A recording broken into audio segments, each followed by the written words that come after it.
Welcome to Cafe Manna. We're about to start, so I'm gonna mute everybody just for now. And Dr. Hayes, when it's time for you, you can unmute yourself.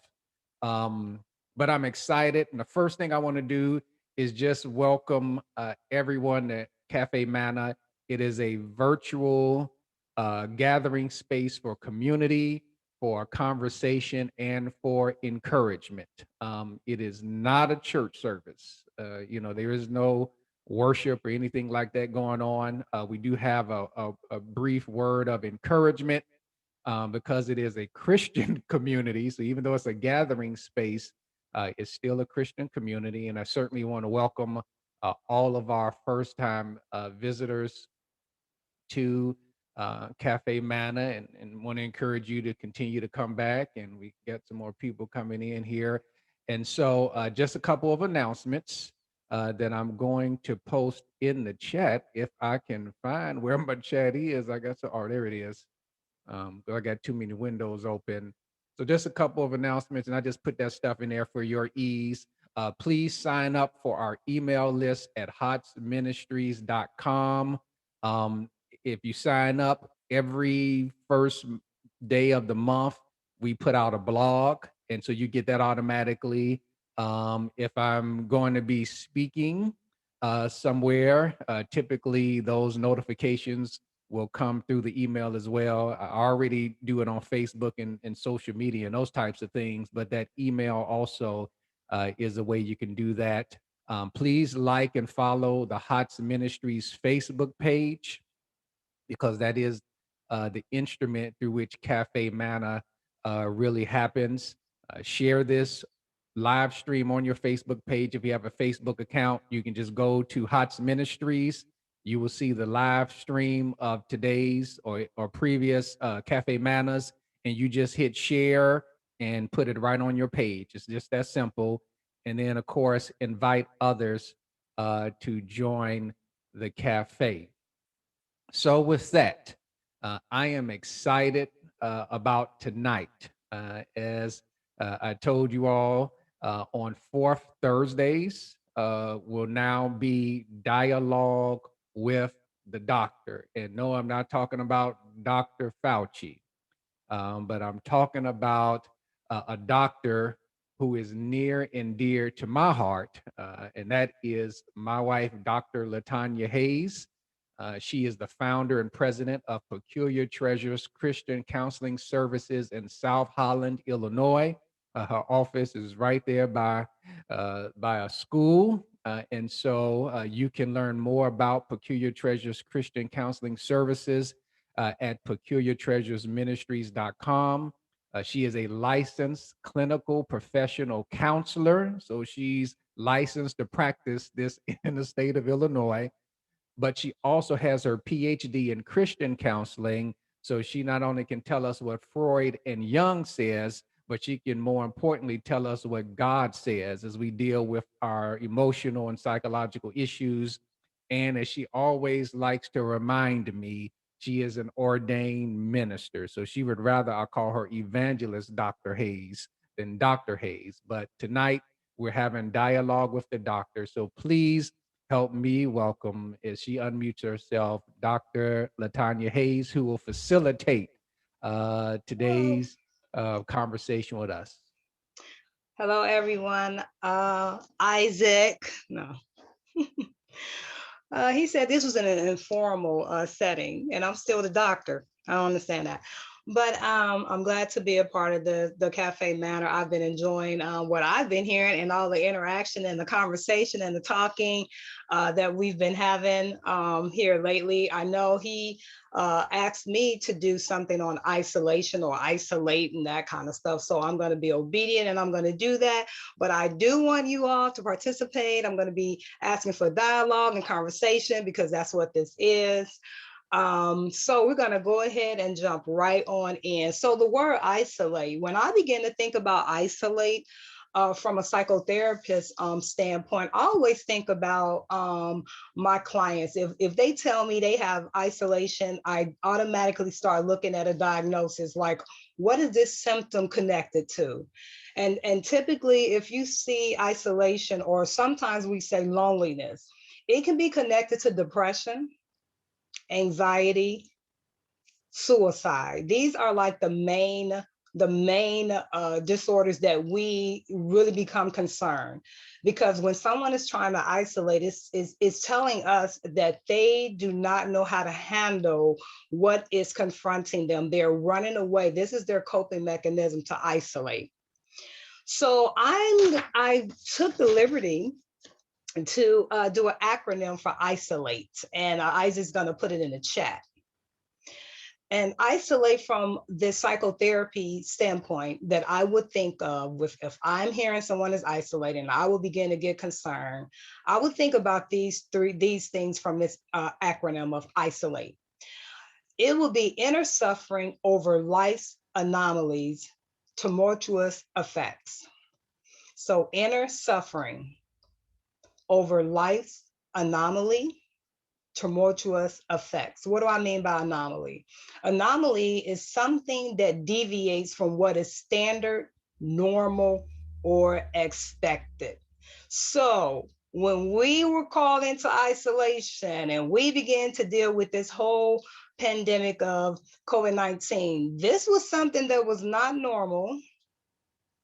It was not expected, and it was something that we were not sure of what was happening. The other thing with this isolate, with this particular isolate, we were told to isolate ourselves. We didn't go and run to isolate because we couldn't have. We were told to go into isolation, to go shut yourself in, to go away, be in this confined area.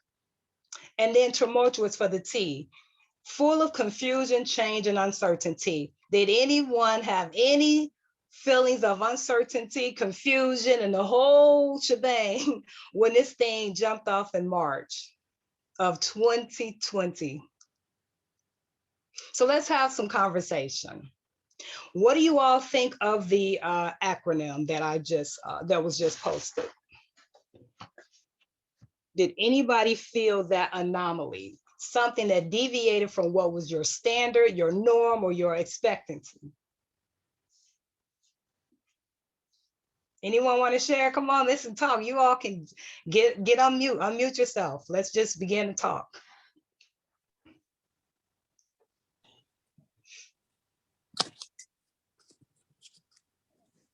No one?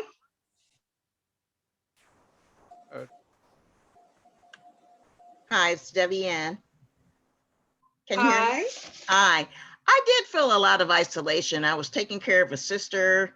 I was going through another bout of breast cancer. It was very challenging.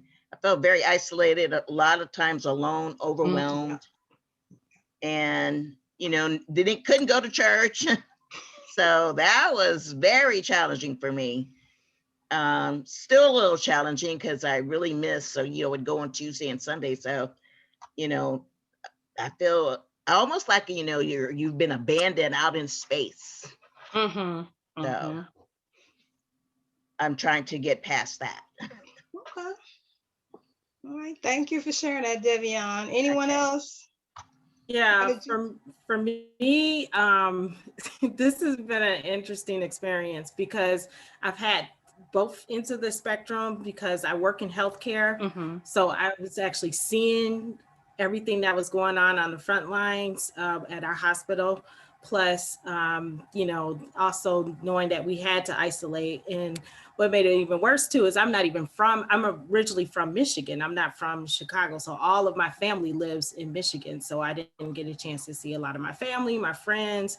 And then I was seeing I could tell you so many stories about what happened during the pandemic and what's going on, that just nightmare stories at our hospital. So it's been an interesting ride the last year. Thank you for sharing that, Nichelle. Anyone else want to jump in? Well, I'll chime in for a moment. My isolation has been not because I have been in my home alone, but because I've been isolated from my church members. because I have not been able to go to church since January of 2020, because in February I had pneumonia. And prior to that, because I suffer from, chronic, lung conditions and things like that, my doctor didn't want me to be around people. So my isolation came from, to use your acronym, suffering because I was not able to reach out and touch somebody. I mean, even when my sister Gerald comes over here, we don't even touch each other. I mean, she comes over, drops off some food or something, and she stays in one room and I stay in another.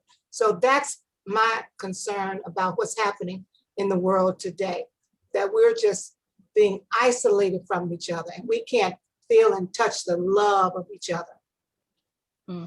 Thank you for sharing that, Gail. Yeah, it sounds like that T also, that tumultuous change and uncertainty. So your change, no touching, no hugging, hi, how are you? Your kids, your family, your church members, the first thing we want to do is hug. Some of us, but that's a normal thing for some people. They no hugging and just being close, even just in close proximity sometimes, just feeling that warmth. So yeah, that's changed. So now let's go into Dr. Hayes, before you move on, Ernestine, I think you wanted to share. Yeah, I wanted to for me, it was like not being able to go and visit my mom. My mom has Alzheimer's, and I was used to going over there sometimes twice, 3 times a week, and then not going to my daughter's house and just as she hug, touch. Even when I was still when the church was open, I would do funerals. I'm an usher. We did funerals and we did service, but we couldn't touch one another. We could just wave. And one of the sisters would come and take me to the grocery store once a month. And that was the only time I got a chance to see anyone, but we was still distance from one another. And then I began to get support group from the hospital. And so that helped me a lot rather than be depressed. But it was a big change. And then I got sick and I had to go to my daughter's house. And I felt much better. I'm feeling better each day now that I can see people. We can't touch, but I can see people and talk to people. But at first it was very kind of depressing, but I'm getting better at it because I have support groups. The hospital had different support groups and we would do Zoom and talk about different things. And this is a blessing that I could see people and talk to people through Zoom and whatnot. And so I'm getting better. Thank you for sharing that, Ernestine. Let's go into some conversation questions. You all are already jumping in and we're having a dialogue. What is the difference between isolation and quarantine? Is there a difference? Well, Webster says that isolation refers to separating sick individuals from society in order to contain the spread of the illness. So this is sick individuals, this is isolation, that are separated in order to contain the spread of illness. So quarantine refers to separating and restricting the movement of healthy individuals who may have been exposed to an illness to determine whether they are sick and will require to be isolated. Okay. Healthy individuals restricting movement to see if they will become sick and will require isolation. Isolation are sick people who are being separated so that they won't spread. Anyone experience either? Or did you experience both? Or did it just feel like all the same? Go, Daryl. Yes, I would say for me, it was quarantine, but I gave it another term. I said house arrest. Oh, yeah. That's what I said. I feel like I'm on house arrest. Yeah. You know, I can't go anywhere, can't do anything. Early on, as Gail said, I was running out there regularly, checking on her and taking her food and things. And then we were in the process of trying to sell her. I was trying to sell her house. And so when, with all of that, but mainly I said, we used to do a lot of traveling with family and every year, several trips, and we couldn't go anywhere. So I said, I'm on house arrest. And last summer when they had the riots, I'm in the South Loop. And so when they put police where after the riots, after a certain time, I said, I feel like if I went to the store, I may not be able to get back to my house because they're going to stop me and want to see ID. I said, I'm on house arrest or may get locked out of my house one way or the other. And in our building, we can't, everything was on lockdown. Our fitness center, all of the social areas were all on lockdown. And some of them still, but I just said that, that's the way I felt, like I was on house arrest and quarantined. And more house arrest than quarantine. Yeah. Anyone else? Yes, this is Martha Williams. I had been, is it muted? I can't even tell. Can you hear me? We hear you, Teresa. Oh, okay. I had to actually quarantine. I thought I had got exposed to it and to the virus. So I had to quarantine in the very beginning for 14 days, and that caused a lot of fear. It was like I was waiting for these symptoms to show up. And I was doing gargling with stuff and, so it was a long, and then I couldn't go around my mother, and it was a long, and at the same time you feel isolated, like there's nobody, because you're scared and there's nobody to say, well, you don't have it. There's nobody to encourage you, say, well, you know what, you don't really got it, just, so you just sitting there on hold trying to wait 5 days, 7 days, try to see if the symptoms are going to get worse and all of that.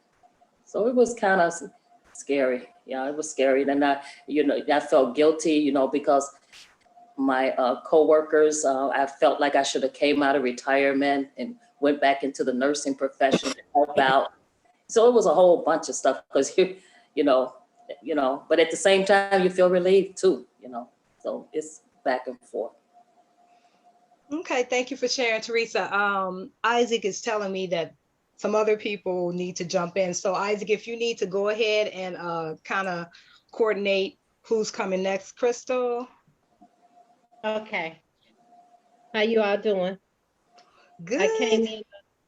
I came in on the tail of the question, but I'm guessing you were asking how did you feel during the quarantine or isolation? The question is, did you experience isolation or did you experience quarantine or did you experience both? Did it just feel like it's all the same?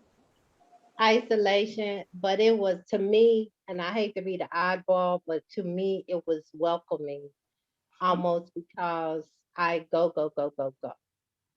So it was a sort of like a peace be still. It was an unfortunate situation, but I found solace in it, if that makes sense. Because I was forced to just be still, and that's not who I am. All right. Thank you for sharing. Martha, is Martha still here? Yes. I actually experienced more of a isolation. Martha, we don't see your face. Oh. Oh, there you are. Here I am. Hi, Martha. I'm fine. How are you? Good. More of an isolation because I couldn't get to the gym. That was my biggest thing. But I like going to the store every day. And since all this been taking place, I have literally gone to the store every day. And that's my excuse to get out of the house. And so I'm not in like most people are in. Because I will find a reason to go to the store. And I felt that was a safe place because I could put my mask on and go and yet be among people. Because everything that's pertaining to people and your development has been cut off. Yep. Because you need that touch and that feel and speech, and you need all of that. Yeah, that's that Maslow's hierarchy of needs. Yes. And it has been totally changed. But other than that, I'm good. But like I say, I wasn't in, like, I'm not in as most people are, because I will go to the store for one item. I will. But other than that, so I would say isolation, because I haven't really been quarantined. I don't do a lot of entertaining anyway in my home. So therefore, it didn't take that away. But I did like going out, talking to people and going out to dinner, you know, just small things, and church. So that took that away. All right. Well, thank you. Ernestine, did you have something you wanted to share?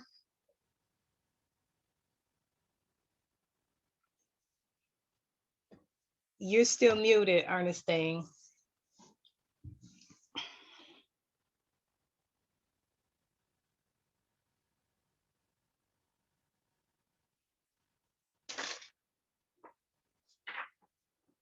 Can you unmute her, Isaac? There it is. Okay. For me, I felt isolated in the beginning, and I was afraid to go out. I was afraid to go around people in the beginning when it first happened. Because you heard so many different things about the virus, you didn't know what was what. And so for the first 3 months, I stayed in. I didn't go around no one. And then finally talking to some of the sisters at church and whatnot, and just a lot of prayer. And I always go back to the scriptures that God did not give us a spirit of fear, but of sound mind and power. And so I had to put that into perspective and say, I can do all things through Christ that strengthens me. So I can go out to the store, because I was like, Teresa, I would love to go to the store. I could walk up to the store anytime I got ready, a block and a half. And so I would go for walks and things. I went to the gym and things. I couldn't do any of that. So I was just afraid to go out to the store. You know, if people cough on you, sneeze, they really wasn't wearing their mask. But as time went on, I gotten better. I started going out. I started to go places. My mother's birthday came up and they was having a drive-by, and I was, oh no, I can't go. I can't go out. And they convinced me to get in the car, put your mask on, and go. And so through prayer and talking to other people and just building my faith back up, it allowed me to come out. And when the church opened back up, I went back in and I ushered and I did things. And so I'm better and I'm happy, you know, as time progressed, I've gotten a lot better. And so for me, it was just a fear came over me. I didn't want to get the virus. I didn't want to be sick. And so now I'm okay. I'm better with it. I will go around people. I will let people come in, like the nurses or the doctors, the home care. I would let them come in. I wouldn't let no one come in my house, and I didn't go to no one's house. But now I'm better. I go back to my mother's house once a week. I try. So I'm okay with it. You know, whatever may come, I'm okay. I know God has me and he's going to protect me, all of us. So I'm better. Okay, thank you for sharing that, Ernestine. It sounds like you guys are going into my polling questions. But before I go into that, anyone else want to jump in and share? Did it feel like isolation, quarantine? Did you experience both, or was it almost the same for you? I had to stay in, and that was isolation, and it was quarantining me. Anybody? Hi, praise the Lord. This is Thea. I think it was a combination for me. Um, I have to admit that.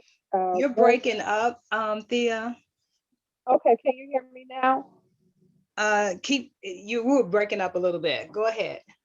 Okay, it was a combination for me because I also nicknamed the quarantine as the shutdown. I felt like everything was shut off. I was shut off, and I have been working from home since March 17th, and I came home with the thoughts that we would return in 2 to 3 weeks. And once that time had passed, I realized, this kind of sucks, because I missed seeing the students and seeing, the staff and my colleagues. I missed the drive along Lakeshore Drive. It was just a disconnection. And so I found myself, before they had given the silvers of our society, the early morning shopping hours, I had started going out far south. Can we see your face, Thea? I sent you a chat message. A chat message. Okay. Yeah. Go ahead. And so I could get out early so that I could have some of the connections in terms of, with people and having conversations outside my household, as well as taking the survey. That's how I thrive. Okay, things are going like this, and also being resourceful and in terms of finding PPEs, and it rolled into helping others with acquired items that they couldn't go out, and then they had family members that was in the hospital with the COVID, and because they were quarantining, they stayed home. I would go out and shop for them. And so I have to admit, it was a mixture of the two. And there's a part of me that felt like Crystal, I would not have stopped to take the break. So I found that to be some solace for me. Okay, good. Thank you for sharing that. Dr. Hayes, before you move on, Patricia. Patricia, you still on mute, Patricia? Patricia, unmute yourself. Okay, can you hear me? I can. Okay. What I just wanted to say was I think that I felt and still do at some time isolated because I haven't really did a lot. I haven't been back to church because of underlying conditions. And I miss that a lot. I miss that fellowship. Although I do go on Zoom to the classes, that has helped me. Going on Sunday morning Bible study and being able to see people and talk to them, that has helped. But one of the things I think that really caused me to feel so isolated is my brother had COVID really bad. He was in the hospital intensive care for some time, and we both have some of the same underlying conditions. And I was kind of okay at first to like maybe go to the grocery store masked up and everything, but I have a homemaker, and I had a virtual appointment with one of my doctors one day. And I told her, excuse me, someone's coming in. And she said, well, do you have a mask? Does your homemaker have a mask? I said, we have it, but we don't use. She said, you need to put it on. You don't need to let anyone come in without the Without the mask. So that just that put a little fear in me. If I'm honest about it, it put fear in me, and it made me not even want to go to the store. And my only son lives in California. I haven't been able to see him. And then I start thinking like, what if something happens? And I can't get to California, or he can't get here. But that was eased because my son did come here. He came here, he stayed in a hotel, and we would put our mask on and just stay social distance. It was kind of hard because we were never able to touch each other. So I have felt pretty isolated. Yes. Not being able to be with people, it's really hard. I live alone, like a lot of us, and it's just really, really hard since the pandemic that, we was used to going to church every Sunday, every Wednesday, on Tuesday, and none of that's happening. At least not for me, it's not, so it's been kind of difficult. Yeah, back to that T in my acronyms, that tumultuous, which means change and uncertainty. Yeah, back to that. Yeah. And then also the A, the anomaly, deviating for what was the norm, what you were normally doing, Right. normal expectations. Yes. Okay. Well, thank you, Patricia, for sharing that with the group. Okay. So I want to go into a polling question. And Isaac is gonna, I don't know, he's gonna go ahead and put the poll up. So has isolation affected your mental health positively or negatively? I would say positively. I wish no effect was one of the choices. Enough. Well, you know what? Put it in the chat. Okay. What was it she said she wished it was? There no effect. That it didn't affect at all. It didn't just nothing. It didn't do anything. No changes. Okay. All right. So, is that everyone? Everyone entered in the polling?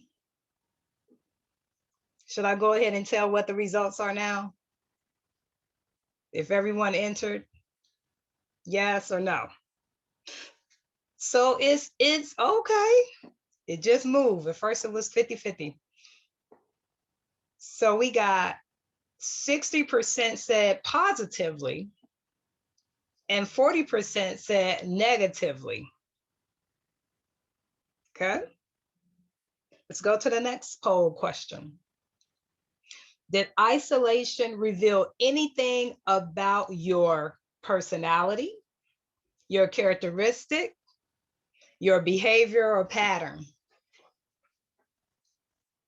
Did the time of isolation reveal something about you to yourself, your characteristic, your behavior, your personality?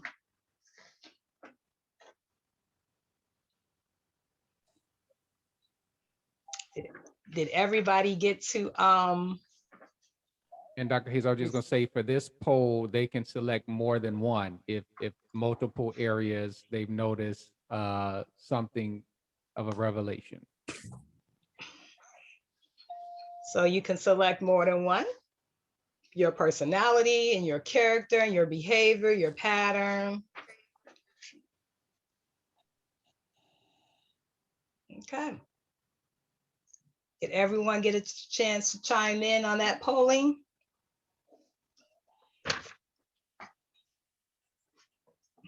So personality, we got 45%, characteristics, 27%, and then behavior and pattern, 91%. Everybody seems like everybody pattern or behavior, and they figured out something about what they were doing, their pattern, how they handle things. All right, so isolation affected those three. And I was just going to say, on Facebook, Dominique said that she did notice some changes in the patterns there. So okay, thank you for sharing that, Dominique. All right, let's move on. We got one more. The last question is, did you make adjustments? Did you make adjustments during this, when this isolation moment occurred for us? Did you make adjustments? Woo! Look like everybody, okay, 12%, 100, everybody said yes. I made an adjustment. So my question would be, how long did it take you, if you were in counseling, we would say this, radically accept what was happening and made your adjustment? Did it take a while for you to go ahead and adjust, like months or weeks? Or was it like right away, hey, you know what? I got to make up some changes and I'm going with the flow. I'm gonna be fluid and make these changes. Or were you kind of reluctant? Was there a sense of denial? Like, I don't really need to change anything. I'm gonna still keep doing my same old patterns. Or it took a while till you realize, hey, okay, I need to change. Anyone want to share? Hi, it's Yes. Vivian again. I had to do it immediately. I was taking care of sister who was going to dialysis 3 times a week. I started chemotherapy every 21 days, so I had to make an immediate change. And then felt very vulnerable going into situations where people were in the hospital, suffering from COVID. No, I knew 5 people that passed away from COVID. That was very scary for me. So I had to make a change immediately about, being protected with, gloves and masks, double mask, hand sanitizer, who's coming in my circle. So Devian, you didn't think it was a conspiracy theory? Oh, absolutely not. Absolutely not. And that was sad, that a lot of Black people think that it was my daughter, my younger daughter. She was 1. So yeah. A lot of young people don't really listen to the news. They get their information off of social media, and so much of that information is incorrect. There, so. Well, thank you for sharing that, Divya. Okay. Yeah, so there are like 3 different types of isolation, and I We just had want to kind Dr. of. Hayes, I'm sorry. I know you were trying to wrap up. I know I saw Crystal Peck and I think Martha also. And then on Facebook, Antonio Reed and Dominique both said it took them a while to adjust. So I know we're getting close to this part of the thing winding down. But if Crystal and I think maybe Martha wanted to say something, they could be brief with that. Real quick, I just wanted to say, I made a quick adjustment. I really believe I had COVID coming off a cruise in January, the end of January. And I was surrounded by about 3 people that were sick on the plane. There was nowhere to go. When I came home, I was sick for almost 2 weeks. So I immediately adjusted because I didn't know. I believe it. And who was the other person? Well, I see someone just chatted me, Catherine, my mom, because I got in trouble last week for calling her by her first name. So we're going to ask Catherine, who's today named Naomi, to go ahead. If she Can you will unmute her? unmute. Yeah, I'm trying. She has to unmute. Mom, call Naomi and have her help you unmute.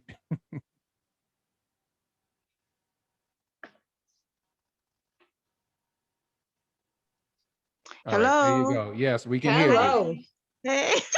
Okay, I'm real quick. The adjustment I have to make real quickly was me adjusting not going to work, and that was my pattern throughout the week, was going to work. Yeah, that can yes, making that type of an adjustment. All right. So there are like 3 different types of isolate. I'm just going to kind of run them off. One is to make to leave abandoned. That's a type, to be left alone. Another one is to guard, to be on watch, to be on guard, to preserve. Another one is to uncover, to reveal. It can be like an external manifestation starting from an internal disclosure. So isolation can have totally different meanings depending on how we perceive them for ourselves. It can be an uncoverer, it can be a revealer, it can manifest. We talked about behaviors and patterns and those kind of things and characteristics. It can begin to show us some things about who we are and where we are. Okay. It can be leaving things abandoned where it's not being worked on, where it's not getting any work done to it, where it's not being cultivated or given life to. Isolate, because you're not doing anything. You're stopping. And then the other one that I'm just repeating them all again: to guard, to watch, to be on guard, to be attentive, to be aware, to know, to be really present in the moment.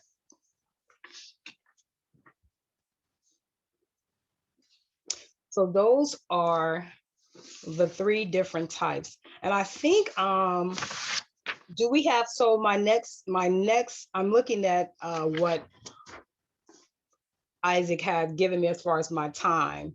And I think I may have time to go ahead and bring what he calls is, what is it called again, Isaac? The prophetic call. Whoa, the prophetic call. I feel like I'm a prophetic. Okay. It's the prophetic call. So why did I bring up those 3 different types of isolation? One, to be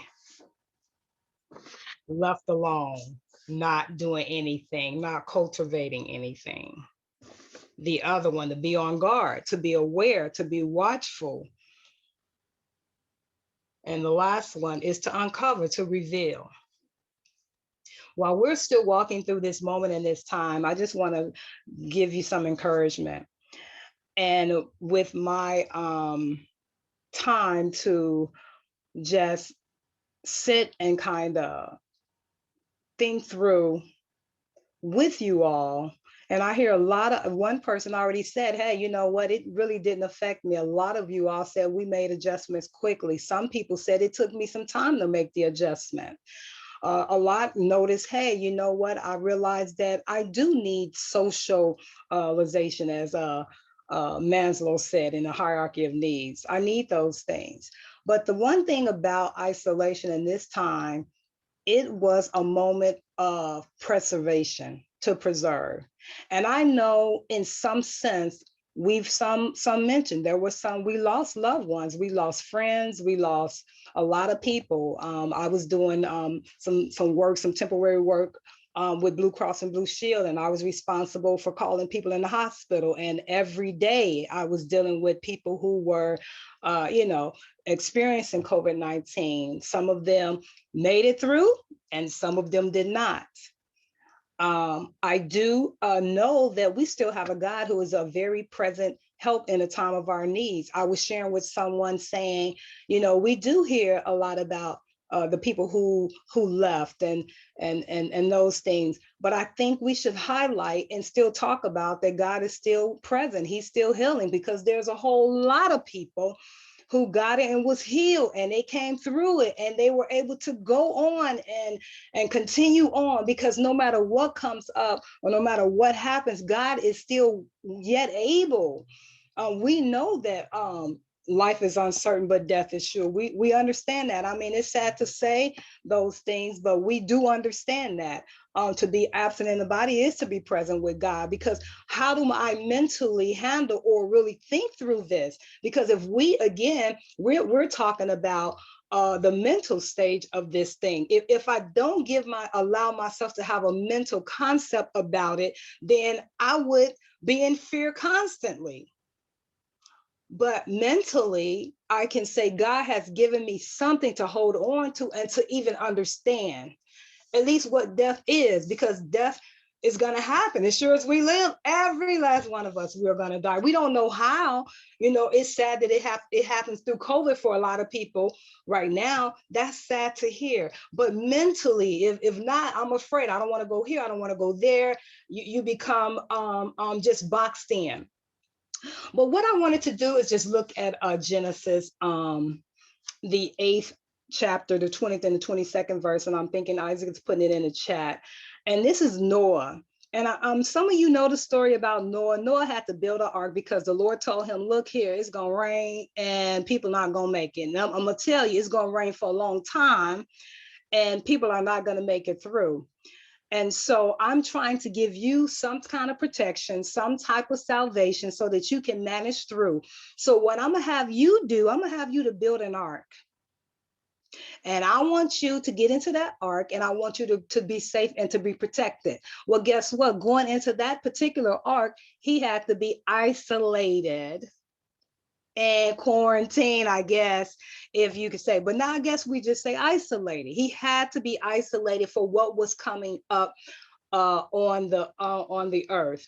So I'm just going to read Genesis 8:20 and 22. Then Noah built an ark to the Lord, and taking some of all the clean animals and clean birds, he sanctified a burnt offering on it. The Lord smelt the pleasing aroma and said in his heart, never again will I curse the ground because of humans, even though every inclination of humans' heart is evil from childhood.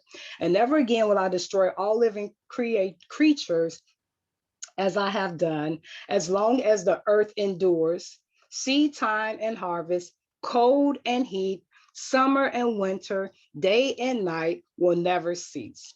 So God gave a promise to Noah and said, I'll never let this type of, I don't want to say catastrophe, flooding of the land. It's not a pandemic, but it is definitely something that wasn't normal. It was definitely something that was different. It was definitely something that was not expected. He said he'll never do that again to destroy the earth. He gave a promise. So God is even saying to us, I have given you all a promise as well. God has prepared us even for this time. If we really look back and really consider what God has given us, all of these years and experiences we had with him, some of us had sicknesses, some of us lost jobs, some of us had homes that were just destroyed, some of us had kids that didn't want to listen. There was a whole lot of experiences that we had, and God helped us through it. Even through this moment of pandemic, I'm thinking about Noah again. God told him how to build this ark. He told him what to do in this ark, how it needs to be held, what needs to come into the ark. He had 8 souls to come in that ark. Can you imagine? That's 8 adult people in this ark for however long they had to stay. And today, or over the past year, we had to be in, some of us with our family, with the kids, with the teenagers, with everybody, where the family was really forced to be together, to talk, to make an adjustment, where before, oh, I'm going to basketball practice. No, I'm going over here. I'm going to church. Oh, I got to preach, or I got to go to Bible class. Well, I'm going over here. Everybody running, trying to do something, but God, yet, I won't say he did this, but I will say this was definitely something that was bringing the family closer together. Those that do not live alone, those who had now to be in the house together. And I know for some it was not good. Some marriages didn't make it because of being together and in that type of way. Well, in this, in what he told them, I'm gonna point out a few things. Windows. He told them specifically, put a window in the ark. Put a window in the ark. What is the importance of a window? A window helps you to see, so you can have a vision. You can observe and look.